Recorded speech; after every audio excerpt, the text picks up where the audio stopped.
والعصر إن الإنسان لفي خسر إلا الذين آمنوا وعملوا الصالحات وتواصوا بالحق وتواصوا بالصبر. إن الحمد لله نحمده ونستعينه ونستهديه ونستغفره ونعوذ بالله من شرور أنفسنا ومن سيئات أعمالنا. من يهده الله فلا مضل له ومن يضلل فلا هادي له، وأشهد أن لا إله إلا الله وحده لا شريك له، وأشهد أن محمدا عبده ورسوله صلى الله عليه وعلى آله وأصحابه وسلم تسليما كثيرا. أما بعد.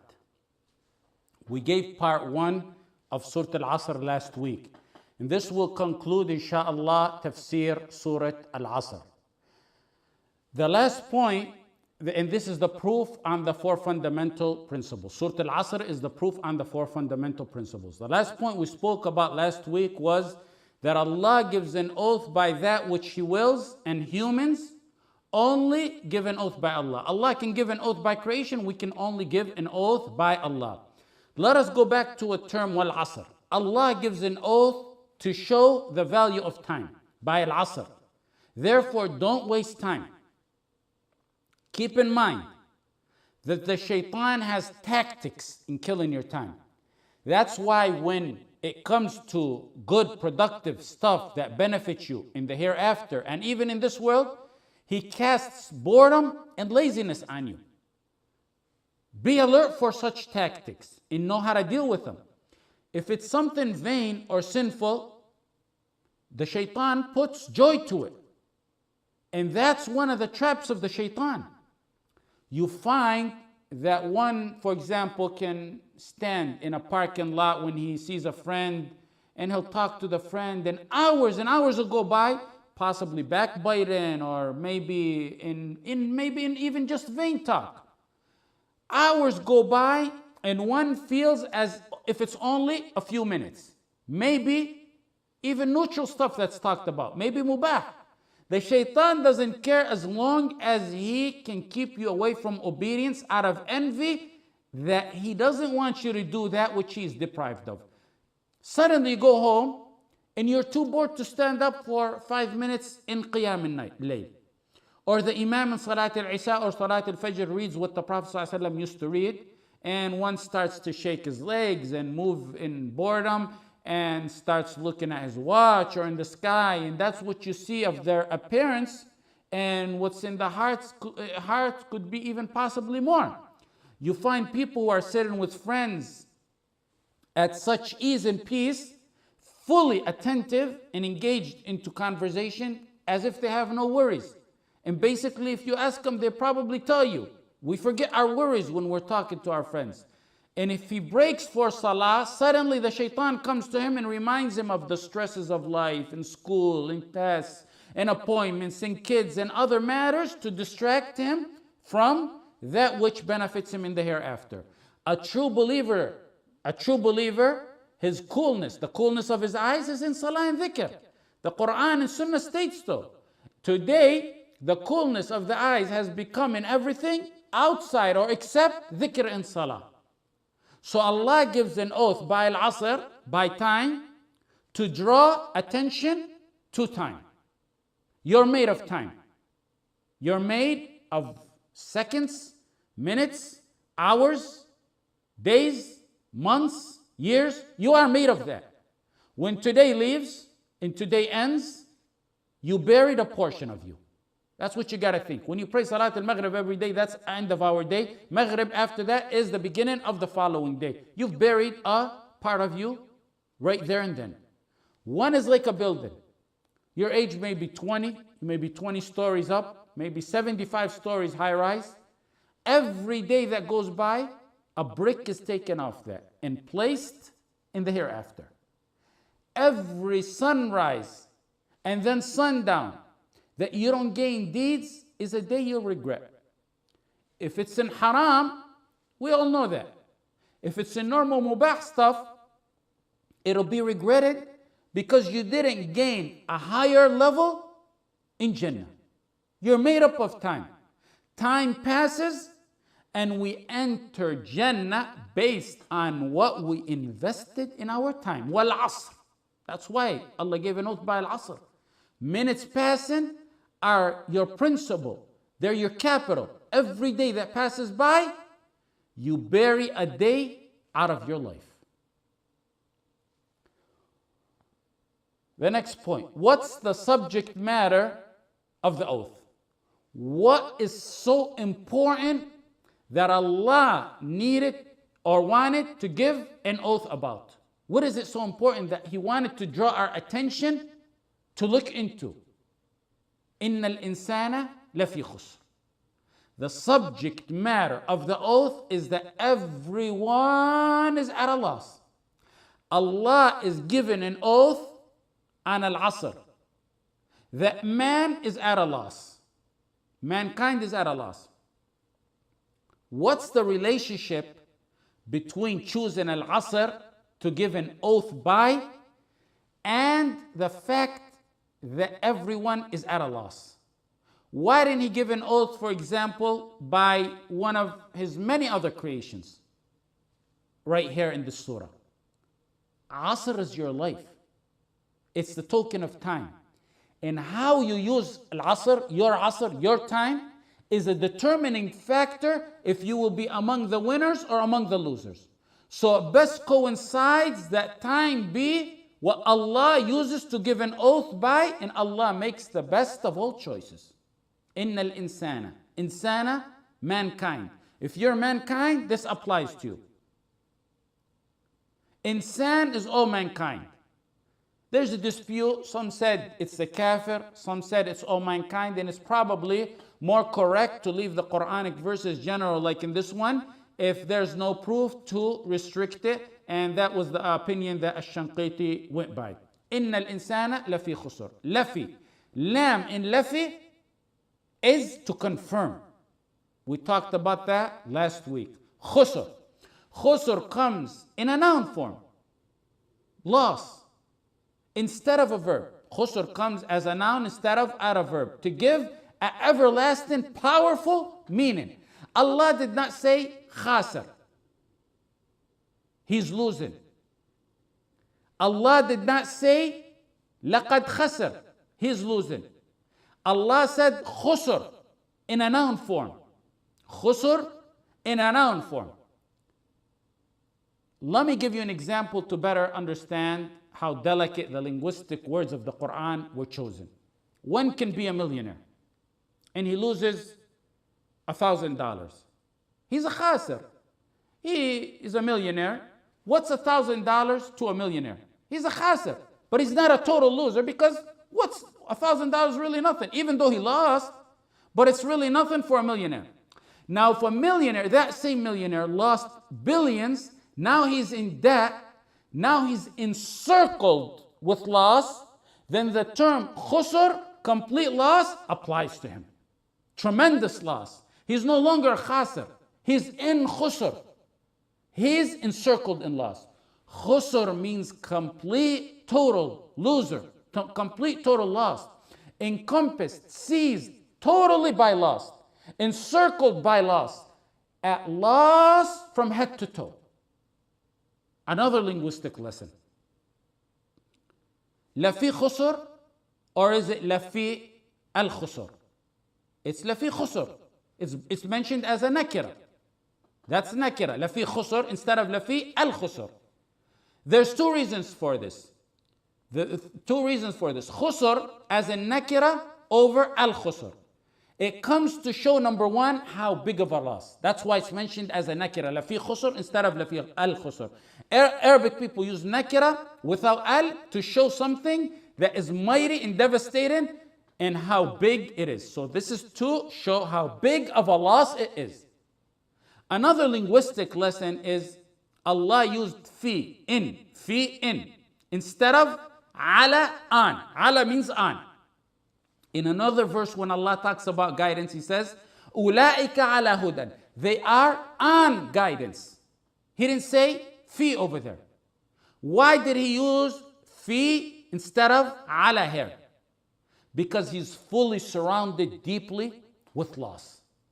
He's not on a loss, which may appear, he's not ala loss, which may appear to indicate a slightly lesser degree of a loss.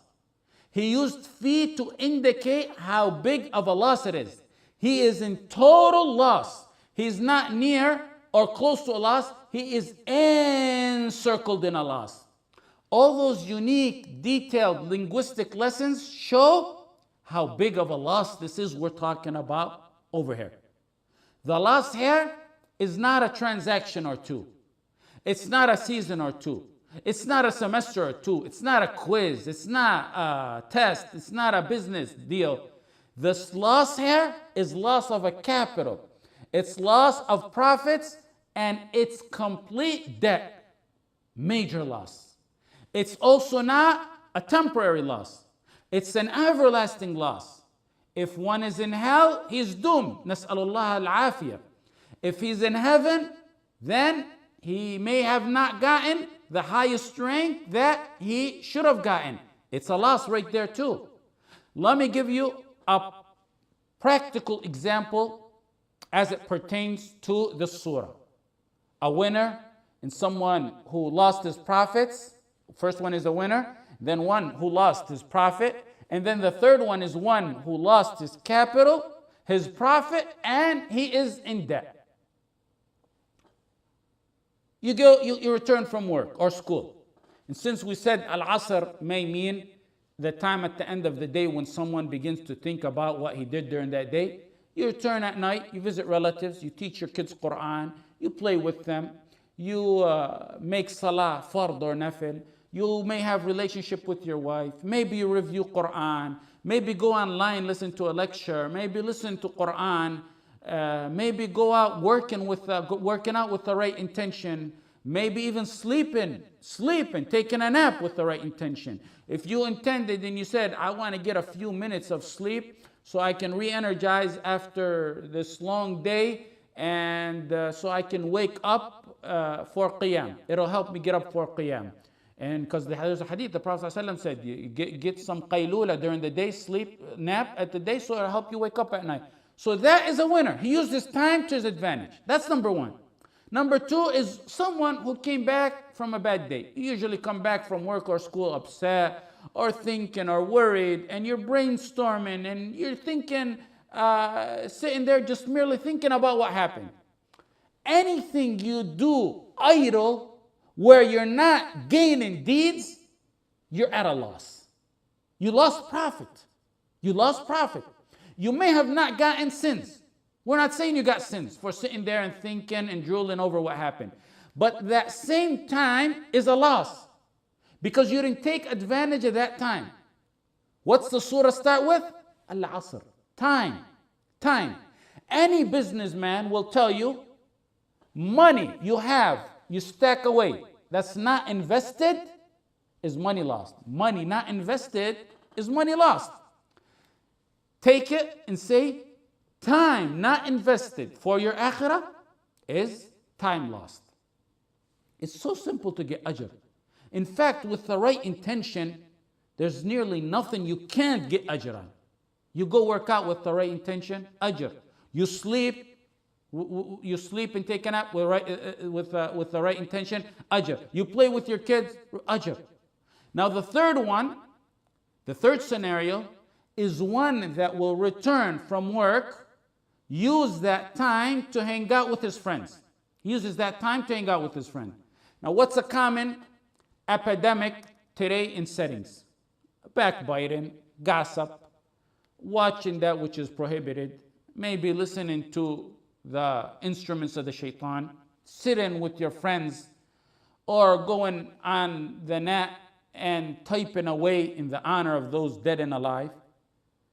You see and hear of frogs who don't know if they'll wake up Muslim or otherwise, performing dissection and anatomy with their tongues on the honor of people whose destiny is now with Allah.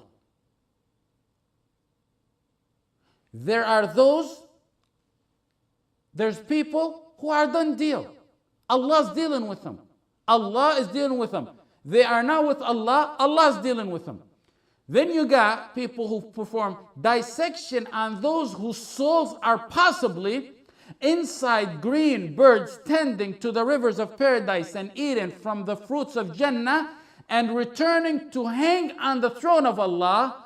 All that while some rogue is sitting dissecting them with his tongue, does not know he himself whether he will wake up as a Muslim or a munafiq. If Allah prohibited backbiting amongst two people for moments, if two people, for just a few moments, backbite, it's considered a major sin. That's backbiting and that's a major sin. If it's only for moments and just amongst two people, it's a major sin when it's among two. In the reality, if you think about it, when two people talk about someone, each party departs and possibly forgets that which they said and go about their way. That's major sin and backbiting, even if they forgot about it on the spot. And that's among the major sins. Now imagine a sin like that when it's among a group. How big of a sin it is when it's in a group. Now take it further. Imagine the sin when it's put on a social media for the world to see, not for this time period, but for generations to come and possibly until the judgment day. Wallahi, one who truly believes in the akhirah and the punishment of the grave and lets that register in his mind, he would never go to that extreme. One will lie in his grave with torment, seizing him from every angle for hundreds of years, possibly thousands of years, until the trumpet is blown in for words he posted on the net. He thought they were nothing, but to Allah they were very severe. I say, amongst the most dangerous sins after shirk are the sins that pertain to the rights of others. Be careful in your time. That's why we're mentioning this, because this is stuff that happens during your time. We deal with the Ghafurun Rahim. When you read about the mercy of Allah and the Shafa'ah, you get ecstatic in hope. There is a type of sin that is a double-edged sword.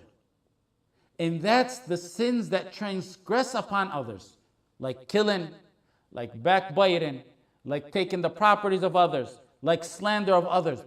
You can raise your hands in 2 seconds and ask Allah for forgiveness.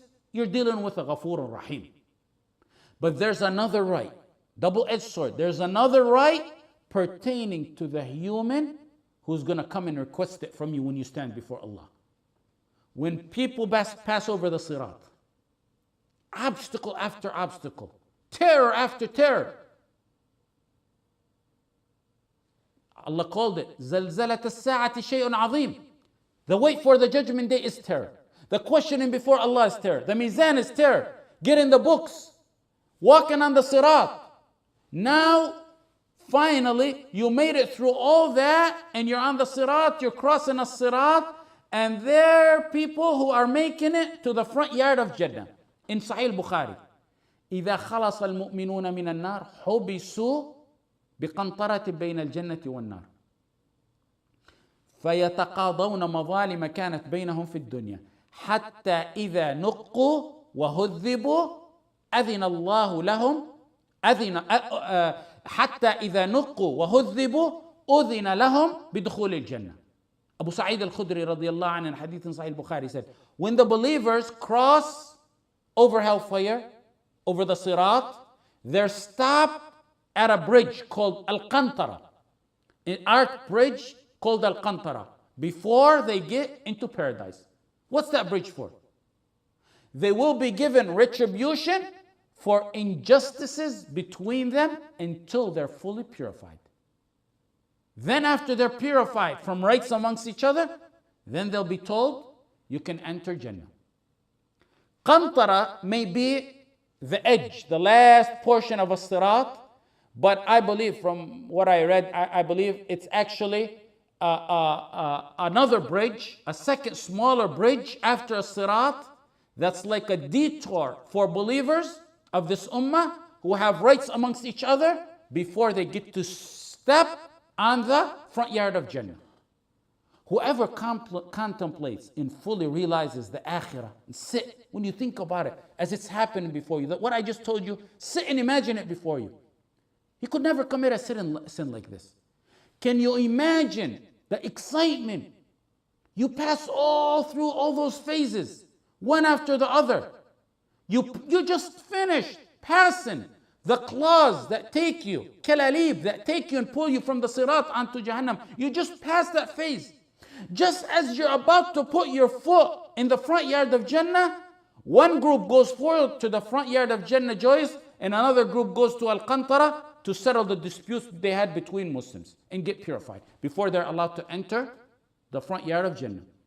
Is anyone worth stopping you for a millisecond from putting your feet on the front yards of Jannah? Imagine with me. Ask you by Allah to imagine with me that you're on the Qantara. Jannah is an eyesight away. You can see Jannah from the Qantara.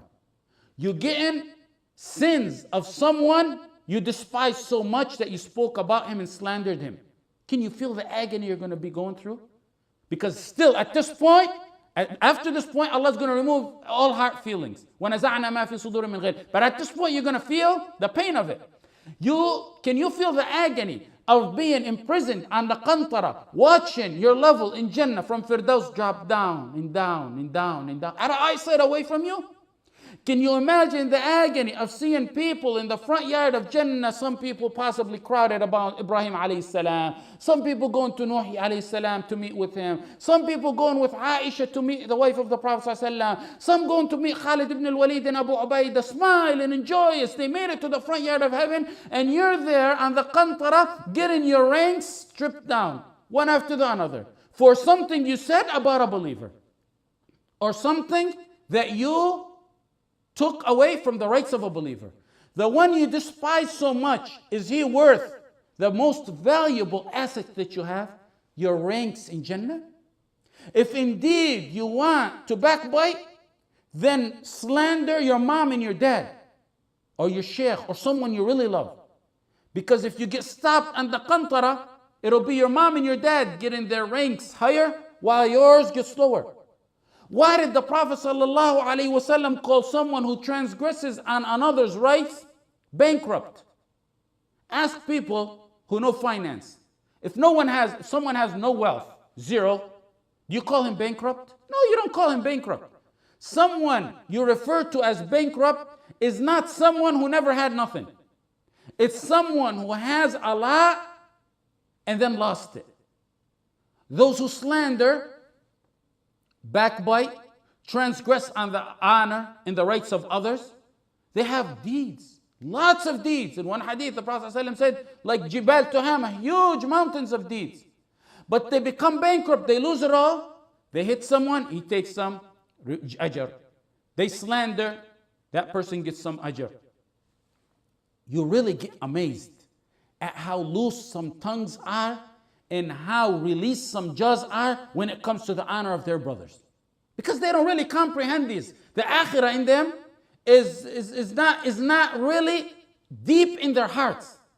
Basically, we gave scenarios right now of how one took advantage of the hour and became a winner. The middle one was a loser, because even though he didn't commit sins, he didn't gain no ajr, that's considered a loss. Time not invested in the akhirah is a loss. And the final scenario we took is not only one who didn't gain ajr, but he gained sins and he became a bigger loser or has a bigger loss, and he didn't spend his time positive or neutral, he actually spent it to accumulate sins. What makes one at a deep loss, lafi khusr, is that he brought this onto himself with his own actions. No one forced him. No one forced him. No one put a gun to his head and told him. It was his choice. And it was his choice through his body parts, and those will be testifying against him on the judgment day. So the first reason for khusr instead of al-khusr is to show how big of a loss it is. That's why it's mentioned in a nakirah. The second reason for khusr over al-khusr and mentioned in nakirah is tanwi'. That the losses are level. Losses are levels. Look in the Quran. There's many verses. الذين خسروا أنفسهم وأهليهم يوم القيامة. قل هل ننبئكم بالأخسرين وهم في الآخرة هم الأخسرون. So the Quran gives levels of those at loss. You got a khasir and you got a akhsar, meaning they're levels. Not all losers are on the same level. So here it's one khusr completely encircled with loss. That's the second reason for the linguistic use of a nakirah khusr instead of al-khusr. وَالْعَصْرِ إِنَّ الْإِنسَانَ لَفِي خُسْرٍ. Okay, the next one. إِلَّا الَّذِينَ آمَنُوا. إِلَّا الَّذِينَ آمَنُوا. Notice how Allah generalized that everyone is at a loss, then drew an exception. Everyone's at a loss, that's the verse. And then he made the exceptions. Illa is the exception. Why didn't the verse state that everyone succeeds and then make exceptions to the losers? For example, why wasn't the verse everyone's a winner except? Why is it everyone's at a loss except? The reason is because the verse goes to reiterate what I mentioned the week before last, that usually the majority are vilified. So Allah generalized based on the fact that the majority are the ones who are astray.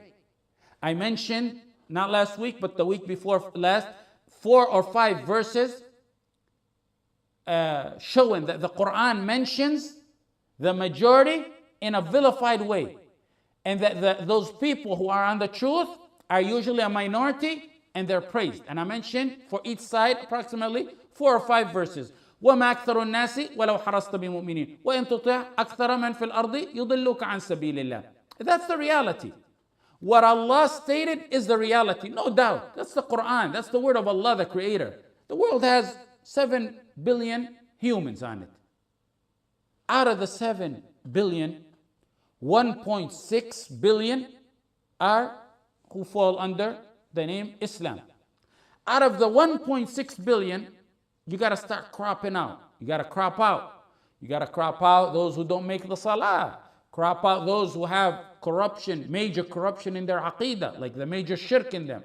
Then you got to crop out the Shia and go on and crop. How much you have left? The Arabic language comes like that.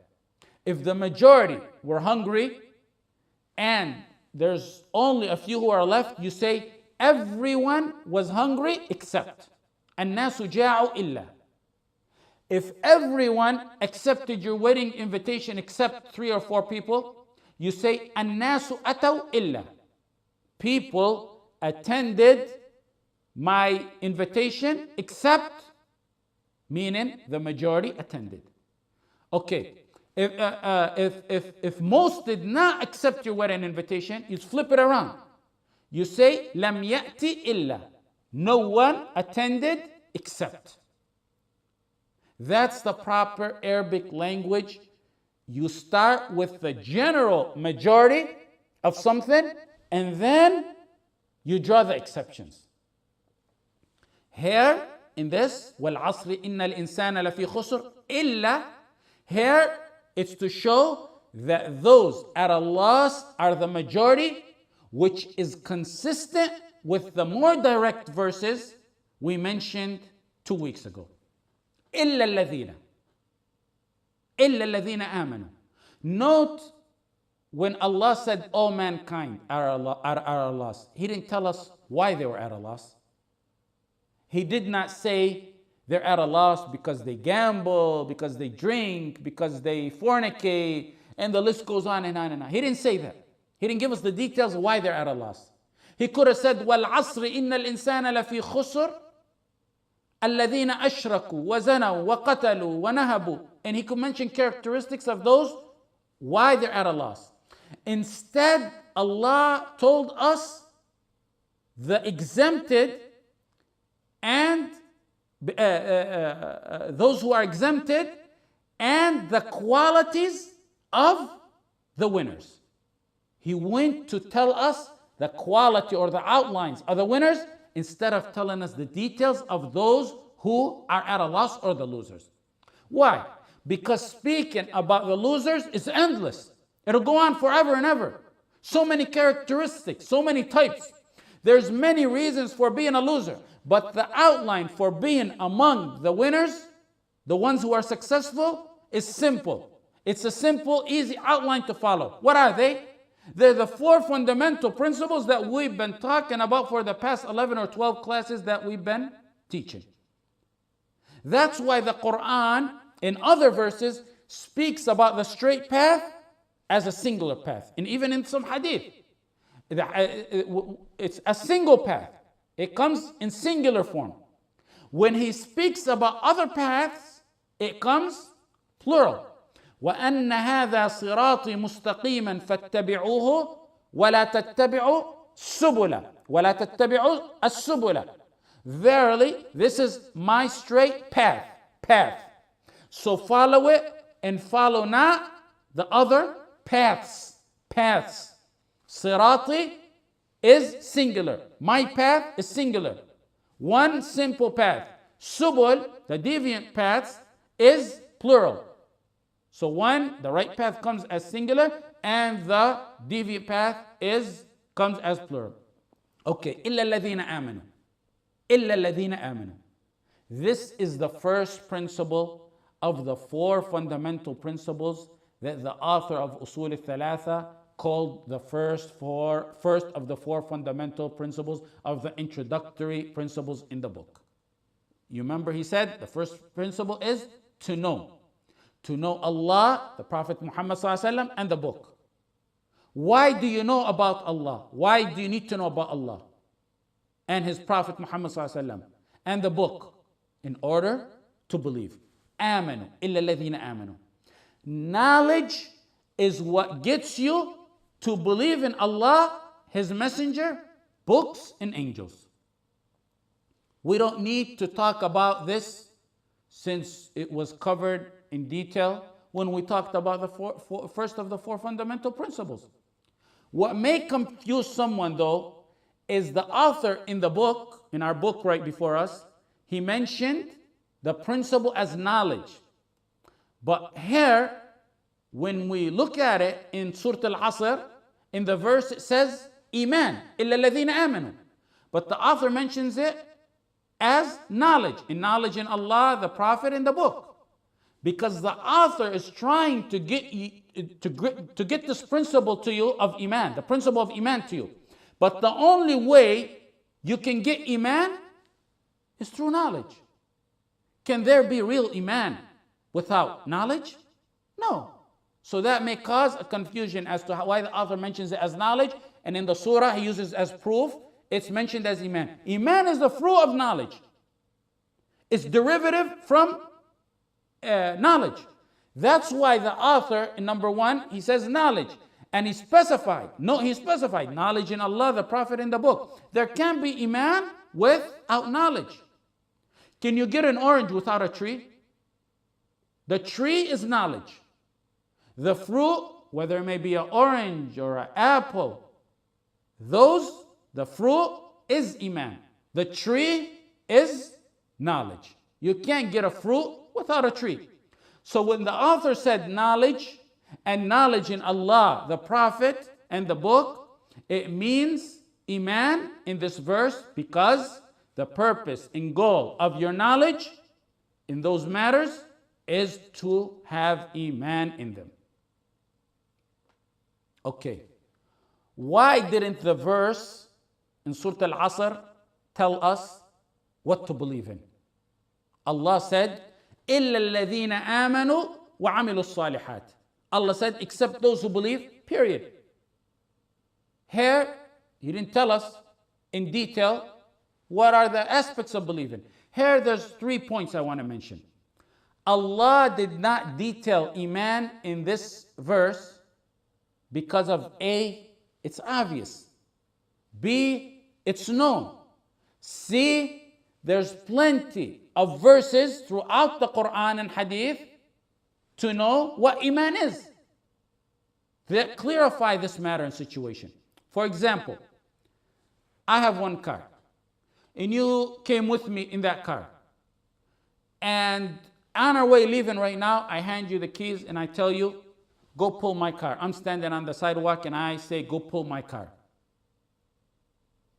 Would it make sense for me to say, go pull up my red Chevy or whatever car I have with the license plate so-and-so? You just came with me. You know what car it is.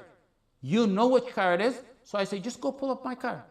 Same thing with Iman. The second point is, when Allah left Iman open-ended, it's to believe. Leaving it open-ended like that means to believe in all of what one is supposed to believe in, not one aspect and leave other aspects. All of Iman. Meaning, it becomes general. When Allah left it open-ended, it becomes general to encompass all of Iman, so that it includes Iman in Allah, the angels, the books, the messengers, the qada and qadr, and the details of all of that. The third point is, when Allah left believing open-ended, it meant believing in the guidance of Allah and not every myth, fable, and superstition that you come across. For example, we have solid hadith, and even before that we have Quran that tear a heart in fear pertaining to the punishment of the grave or matters of the akhirah. Yet some people don't get moved by it because the Iman is not fully rooted in it, and there's also lack of understanding of the Quran. But then you get a story. You can smell it's fabricated a million miles away about someone who, for example, got buried, and the guy who buried him dropped his wallet in the grave. Then when everyone was sleeping at night, he remembered his wallet, so he went and dug up the grave to get his wallet, and no one seen it but him. And then he found that body charcoaled, and his face was flipped opposite of the Kaaba.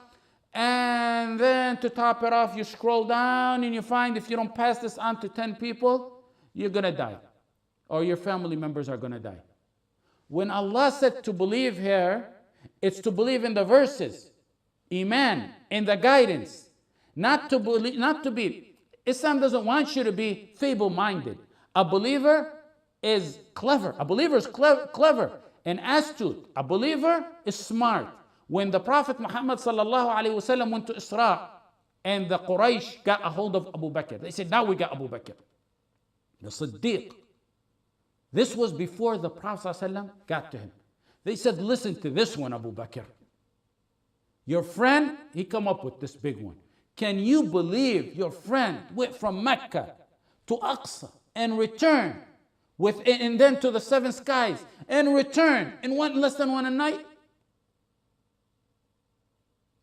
The man who's called a Siddiq, he was a believer. He was a believer. Those who this verse talks about, Aman, he was a believer in guidance, not a feeble-minded man. He set the rules straight, and he said the statement straight in a few words. He said, if he spoke it, it is the truth. إن كان قال فقد صدق. Meaning, you guys are probably liars. But if this really came from the Prophet Muhammad sallallahu alaihi wasallam, it's true. It's done deal. If it's in the Quran, if it's in the authentic hadith, whether it enters your mind or doesn't enter your mind, we really don't care about your mind. But don't be gullible to believe in everything you hear. إلا الذين آمنوا وعملوا الصالحات. عملوا الصالحات. Those who do good deeds. This is the second one. آمنوا, the first one's believe. عملوا الصالحات. Do good deeds. Allah in 51 verses directly combined between Iman and good deeds. Iman must have actions and conduct. Note the order of how action comes after knowledge. There can be no good deeds except after Iman, which cannot happen without knowledge. So knowledge, then Iman, 1 and 2, or you can put those at the same level actually. And then the next one is to act on it. This is proof that there's no Iman without action. Those you confront about performing actions of Islam, and then you get the answer always, Iman is in my heart. The Quran, when combining between آمنوا وعملوا الصالحات 51 times, in reality declares them liars. Those are liars. We're not talking about someone who said his shahada in dhuhr and before asr he died. And you say, oh, is he a Muslim or not? He didn't have the opportunity to exercise any of the actions in Islam. We're not talking about exceptional situations like that. Exceptional situations where the timing of any obligatory act never occurred.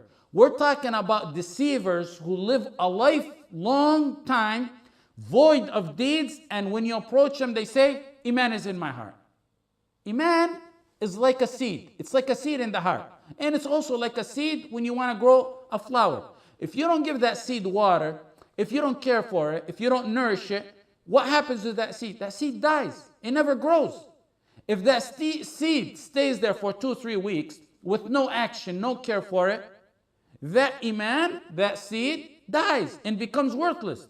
So you need deeds to liven your heart. Al-Iman hayat al-qulub. Al-Iman hayat al-qulub. Iman is your internal life. Internal life. Wal-amalu hayat al-zahir. Actions are your external life. Nothing can have life internally and not externally. Or the opposite. And if they do have life, one way or the other, not the other, it's going to be temporary, and the other missing half is going to kill the other half. Those who say they believe and stay weeks, months, or years void of action, yet claim Iman, they in reality have the traits of the shaitan or the traits of Kuffar Quraysh or even Fir'aun. Look at the verse of Allah. وَجَحَدُوا بِهَا وَاسْتَيْقَنَتْهَا أَنفُسُهُم. The kuffar, Allah is talking about him, said, وَجَحَدُوا بِهَا وَاسْتَيْقَنَتْهَا أَنفُسُهُم. Surah An-Naml. They belied in the ayat, though their own selves were convinced. Inside, internally, Allah who knows in the heart, said, internally in their hearts, they had Iman. They internally had conviction. But their outer actions resisted, and they were declared as disbelievers. Those who claim to believe, void of actions in their life, resemble Fir'aun, because deep down Fir'aun was like this category among those who believed in his heart. How? Pay attention. Between Fir'aun's status, where he used to say, Ana Rabbukum al-A'la, I'm your supreme Lord, and saying, I believe in the Lord of Musa. He said that in his last moments. Between the two is moments. When one gets afflicted, he usually turns to that which is genuinely in his heart. You see someone astray for 50 years or more or less. He may be in the peak of his arrogance. Then he gets told he got cancer and he's going to die. Suddenly, he turns to Allah. Someone I know of recently, I heard of from his family member. Someone who used to go to the extent that the curse of Allah was on the tip of his tongue. He goes to the hospital in a painful disease, very painful disease. Suddenly, this arrogant tyrant who used to slander and curse Allah is telling his family to teach him how to make salah, and he begs them for forgiveness for violating their rights. What makes the hidden truth surface in that hardship? Does one acquire the truth so suddenly and drastically after being ill? Or was it buried within him and it got dusted off with the calamity? Usually, those sudden, drastic changes like that are the result of the truth being buried. The calamity comes and dusts off that, and the truth surfaces. It's like a red carpet. Probably the best way to explain is like a red carpet. A red carpet over time, especially in our old countries, the dust is in the region. You take a stick, which is like the calamity, you hit that red carpet, the red color resurfaces. The point is the truth is in a lot of the kuffar who Allah spoke about. Allah said, وَاسْتَيْقَنَتْهَا. The truth is within them. They're certain about the truth in their hearts. But it was useless because there was no acts to follow along with it. The acts of the tongue, the acts of the body parts. The truth was hidden in Fir'aun. It did not help him because there was no act. In fact, the acts resisted that which was in the heart.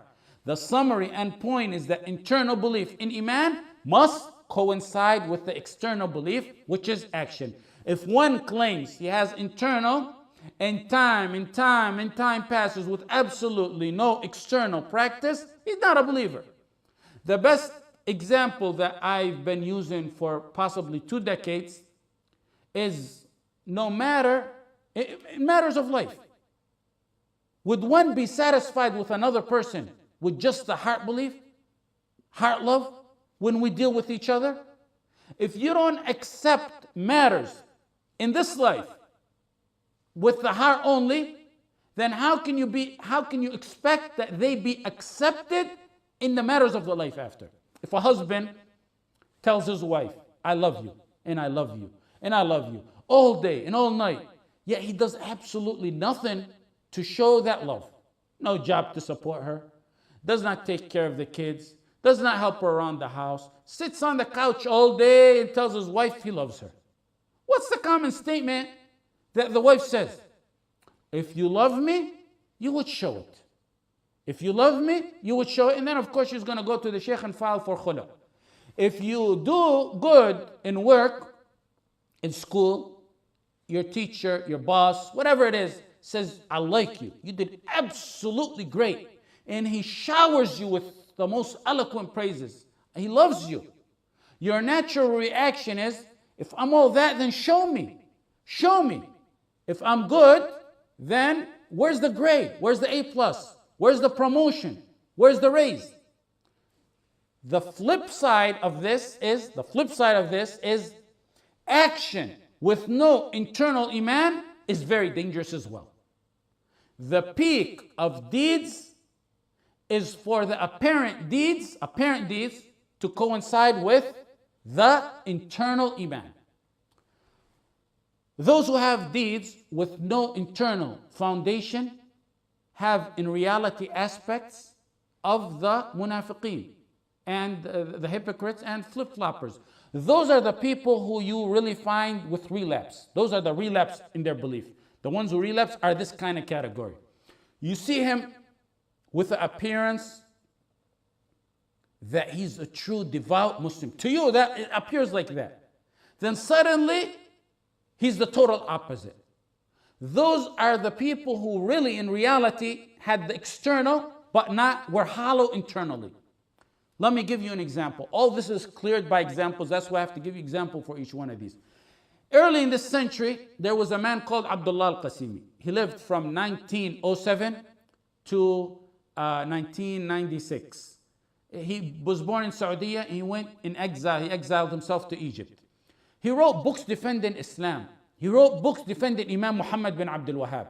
He wrote books refuting sects. He wrote books refuting atheism. This was in the early part of the century. Abdullah Abu Sam, one of the Imams of the Haram back in the days, he died 1952, rahmatullah alayh. He wrote a poem commending this man, Abdullah al-Qasimi. He wrote a poem for his great knowledge, for his service to Islam. Abdullah al-Qasimi wrote books. I read a lot of his books, and truly, his old books, you benefit from them. He has a book, for example, As-Sira' Bayn al-Islam wal-Wathaniyya. His most popular book. He has a book called Al-Buruq al-Najdiyya. He responds to those who claim that one can have intercession with creation. Basically taken about the major shirk.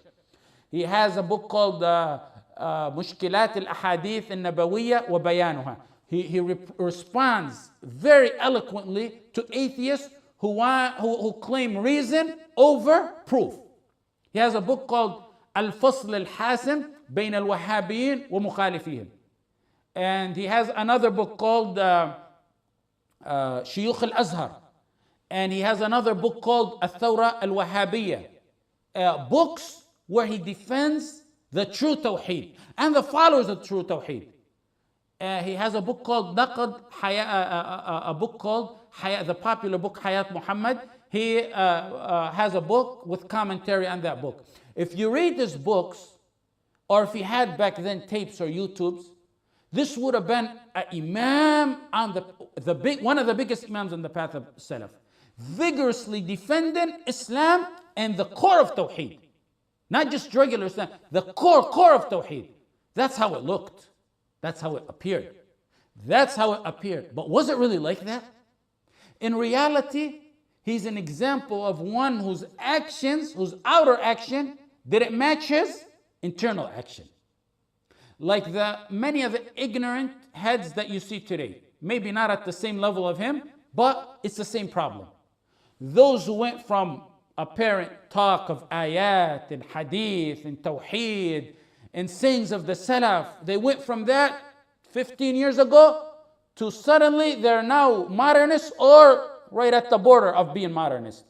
From uttering Quran and Sunnah to being more like now political analysts worthy of, instead of talking Quran and Sunnah, they're worthy of taking the position of John King on CNN.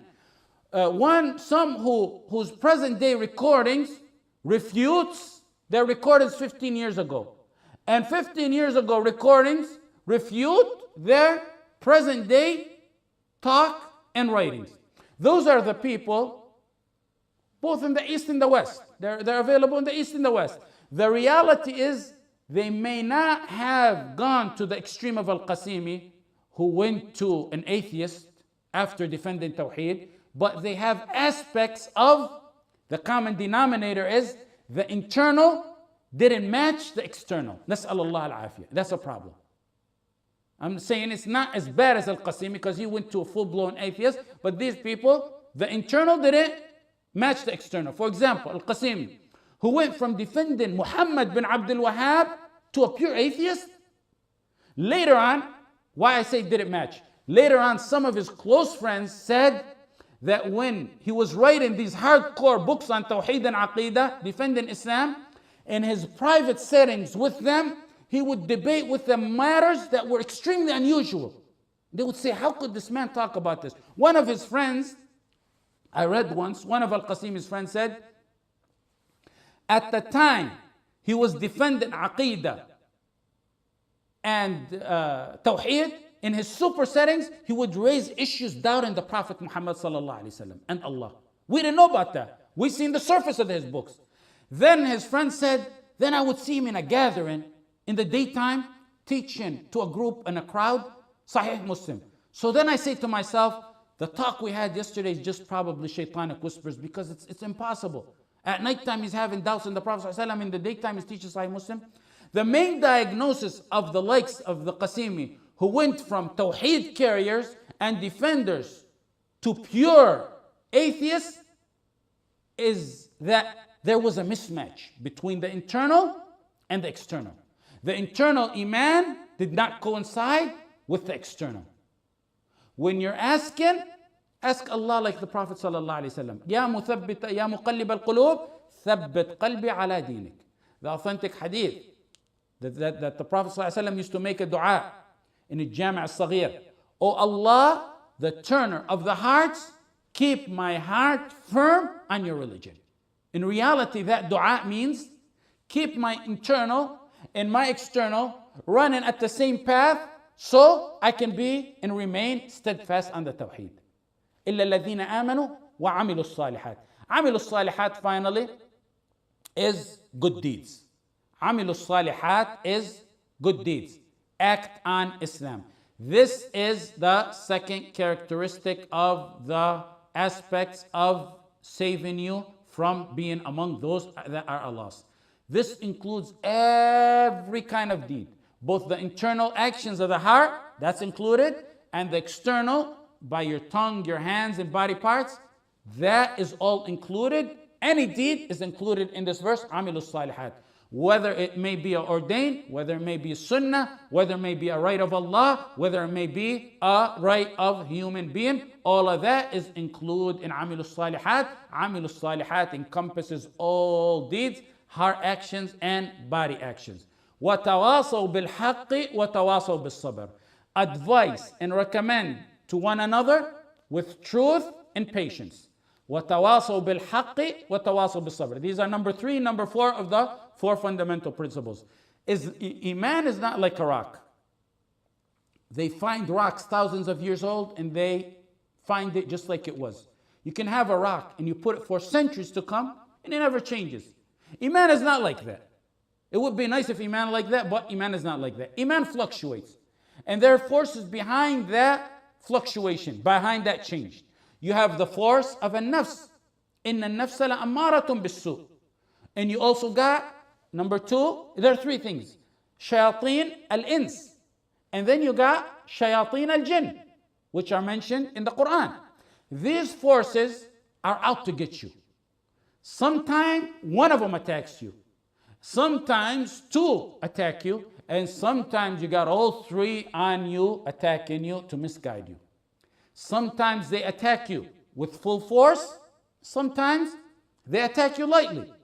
So how do you keep all these forces in check? 2 ways. تواصوا بالحق وتواصوا بالصبر. Advice and recommend in truth and patience. Your Muslim brothers, help you restrain, and your Muslim sisters, help you restrain the evil nafs, the temptation of the shaitan, the temptation of the jinn, and the ins, the evil ins that instigate you to do haram. By how? By the righteous advising you. You need your brothers because when one is alone, he melts. If you have 10 cups and you put 1 ice cube in each one of those 10 cups, then you have 1 cup by itself and you have 10 cubes in that cup. Which one melts faster? When each one is individual, it's going to melt faster. تواصوا بالحق وتواصوا بالصبر. Why did Allah say تواصوا instead of أوصوا? Why did Allah say tawasaw instead of awsaw? The reason for the word tawasaw rather than awsaw is it was used because advising and recommending the truth and patience is not directed to a certain category of believers. It's for every believer, for every group, for every category. Tawasaw is da'wah. Da'wah is not a monopoly, nor is it exclusive. It's not for a certain category over another. It's not exclusive for some over another. Had it been also, then yeah, it may have been directed to a certain group.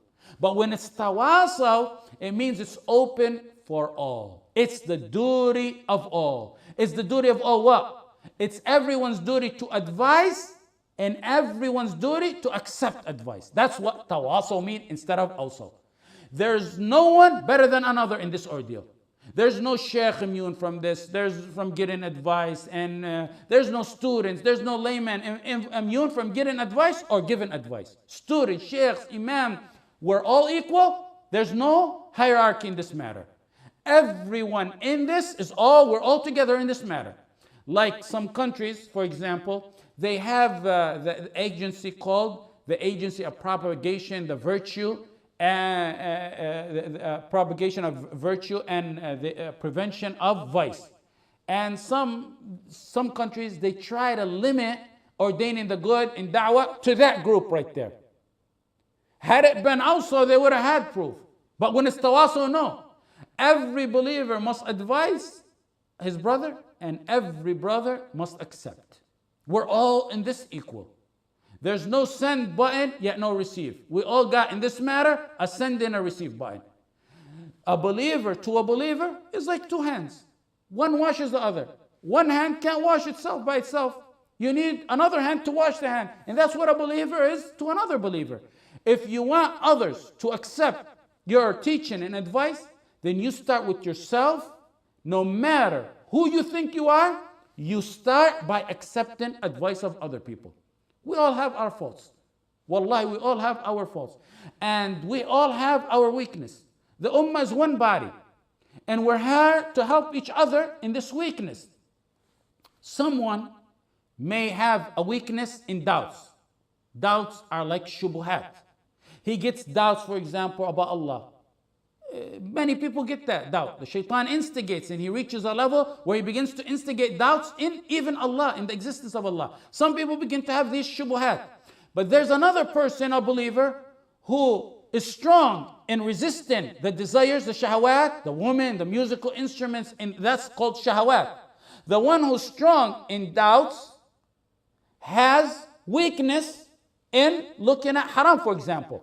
So the one strong in an area helps his brother that's weak in the other area. If you're strong in shubuhat, you help your brother who's weak in shubuhat. You're strong in shahawat, you help your brother who's weak in shahawat. The tree of Iman, in order for it to be sustained, needs to be watered. You nourish your Iman by advising each other. Look at the table in your house. You leave for a month or two, or you're living in the house and you just don't wipe it off. It becomes dusty. When we advise each other and recommend for each other, it's wiping the dust off the table, off the hearts. Note the surah starts off with Iman alone. Amanu. Deeds, amilu salihat, it's alone. More like an individual capacity. Amanu, believe. Amilu salihat, more like an individual capacity. Now when it gets to advising, it's like a group-like setting. Because as a Muslim, you're a member of this ummah. Now it's a group effort. The ummah all together. All that comes from watawasaw.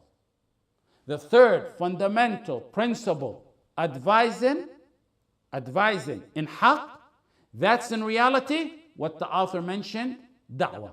That's what we taught in the third principle. Haqq here, tawasaw bis sabri, وتواصوا بالحق وتواصوا بالصبر. Haqq here is a word used to summarize the revelation of Allah, the Quran and the Sunnah. تواصوا بالحق وتواصوا بالصبر. The fourth fundamental and final principle is here it's sabr, patience. Patience comes at the end like a bonus. This is like a bonus. It comes on top of all the good that we've already been talking about in the surah. If you look in between the lines of the surah, sabr, patience, is in reality within the lines of the surah 4 times. 1, إِلَّا الَّذِينَ آمَنُوا. A great portion of Iman comes through sabr. Some scholars were quoted as saying sabr is half of Iman. That's one. It's mentioned in between the lines right there. The second one, عَمِلُوا الصَّالِحَاتِ, those who do good deeds. Isn't sabr, patience, part of good deeds? We said عَمِلُوا الصَّالِحَاتِ is all the deeds. Isn't patience deeds? So it falls under number 2. وَتَوَاصَوْا بِالْحَقِّ, give advice. Isn't sabr included in the general word of haqq? We said haqq is all the Quran and the Sunnah. So isn't sabr part of that? So it's in the third one. But then finally, it's specified individually to show how important and essential and mighty it's supposed to be in your life and for you to achieve success. That's why it's mentioned as the fourth level of the surah. Patience to be obedient to Allah. Patience to stay away from the sins. And patience on and in trial and tribulations. In class number 10 and 11, we talked about patience in depth as the fourth fundamental principle, so there's no need to go over that. We're just talking about these matters in relation to the surah. Keep in mind though, patience here refers to all patience, all type of patience. Small matters and big matters. Even patience from boredom, the first thing that I was talking about in the class today. Patience from not being bored. Like we mentioned in the start of the class, the shaitan will come and cast boredom upon you to deter you from ibadah and from good deeds. So you have to have patience to resist that. Also, you have to have patience in what you're all doing here. What you're doing here. You have to have patience in learning, to learn. And everything. For example, in ibadah, if you take a huge jug and pour it over a plant, and you finish that jug, and leave it, what happens? Or is it better to go to that plant and every day pour a cup or 2, and then the next day pour a cup to do? Which one is a better scenario? to pour that huge jug and just leave it, or every day pour a cup or two. That plant will never survive if you pour the whole jug and just leave it. You must pour a cup or two for it to stay alive. Among the shaitanic tactics is that sometimes he lets one go forth in some ibadah. Someone newly to Islam, or he may listen to a khutbah or a lecture. Suddenly he wants to do qiyam from Isha to Fajr. That's why in my talk on the ultimate pleasure of a believer, the one on qiyam, I said start, but start slow and gradual. Matters that start gradual and continue are better than that big lump sum that you do at one time and that's the end of it. That big jug that you pour and just leave the tree. The shaitan may let one do qiyam all night so he can pour all the water he has. So the next day and following days and weeks and years, he won't do nothing. Islam is a step-by-step process. So you have to have patience to resist boredom in the shaitanic tactics in ibadah. Like ibadah, for example, you need patience in what you're doing here. What you're doing here is learning. You see someone coming so eager and passionate about learning, then a few months later, that passion for learning Islam and Tawheed and all that suddenly dies and fades away. You need patience, that's why. Sometimes there's a reason behind it, and sometimes it's totally from the shaitan. I know many who, for example, want to go to Medina. And you know there's an application process. They're passionate about applying. And time goes by the time they send their papers in and by the time they get accepted. By the time they get accepted, their passion for talab al-ilm has faded and died away. And they don't want to go no more. That's why Al-Khadr kept telling Musa in the Quran, إِنَّكَ لَن تَسْتَطِيعَ مَعِيَ صَبْرًا. You're here in a noble cause, talab al-ilm. So you need patience. You don't learn Islam overnight. It requires persistence and patience. Sometimes you must be patient with your teacher. You got to take that. I've sat in front of some shuyukh, 4 years I can remember one of them. I don't remember, I've seen a smile on his face. And if you ask him, when you ask him, and you have to ask him, the chances are slim that you're not going to get scolded and embarrassed. But that never caused us to leave their sight. Let me tell you, Sheikh Ahmed Bataf asked a famous Sheikh, Dr. Nasr al-Aql. Nasr al-Aql, he has a master's and PhD in Aqidah. Very knowledgeable in Aqidah. He taught generations.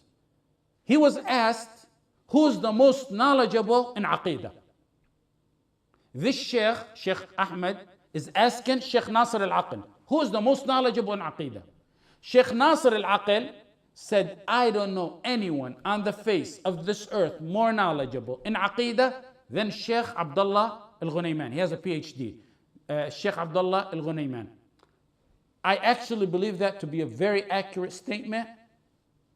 If not, maybe, very, very, very close to it. Actually, it's more very, very accurate statement. This Sheikh Abdullah al-Ghunayman, he taught me and my father before me. And when he taught me, I used to frequent his house a lot.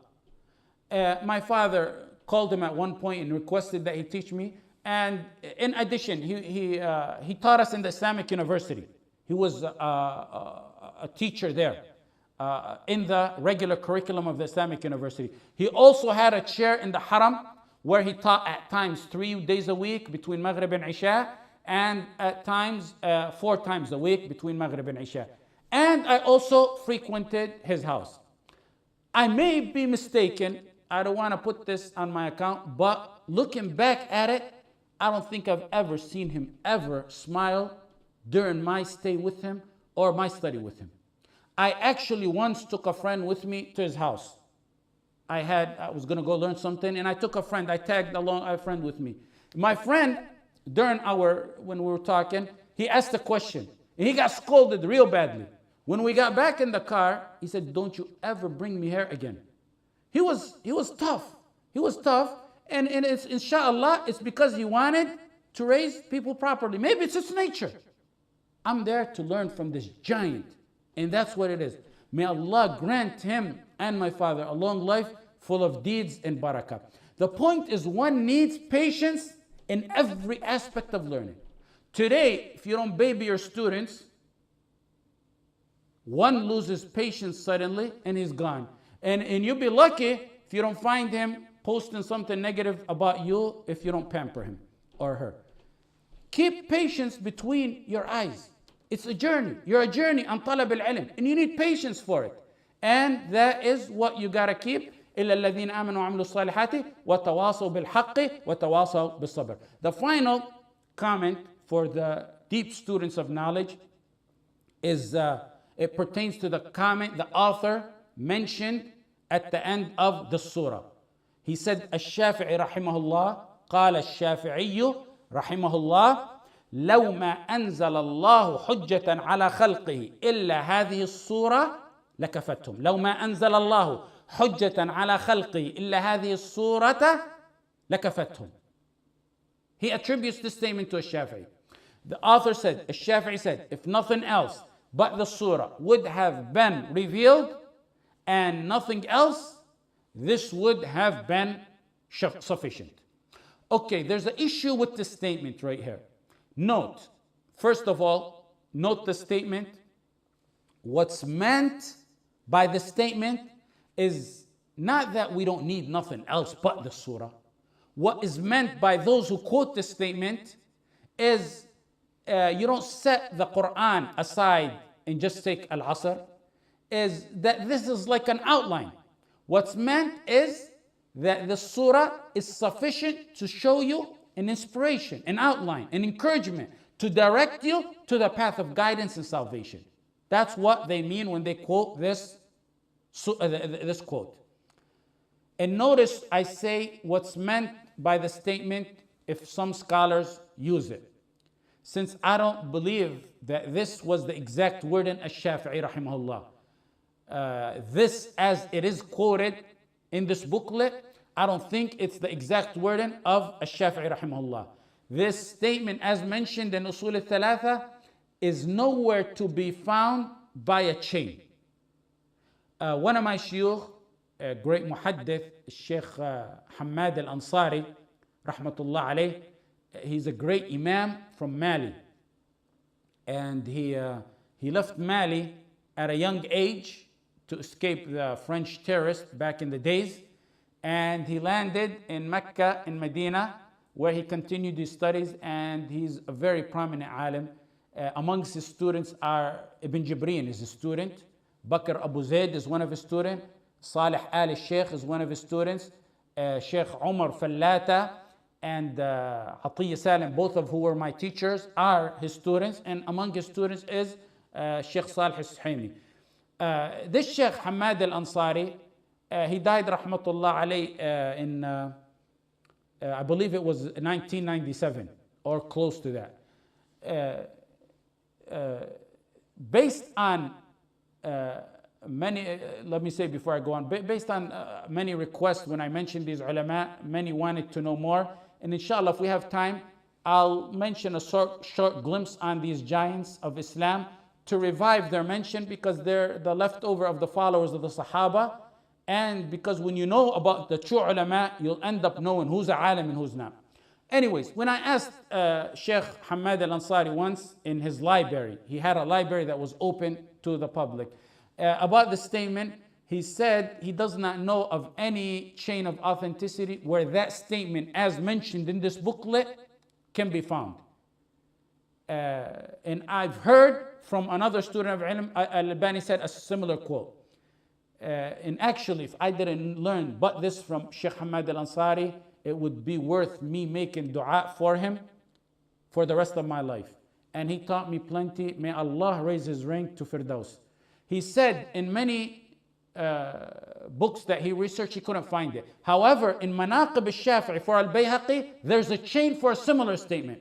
The statement goes, لو فكر الناس في هذه الصورة لكفتهم. لو فكر الناس في هذه الصورة لكفتهم. If people contemplated the surah, it would be sufficient enough for them. It's a little bit different.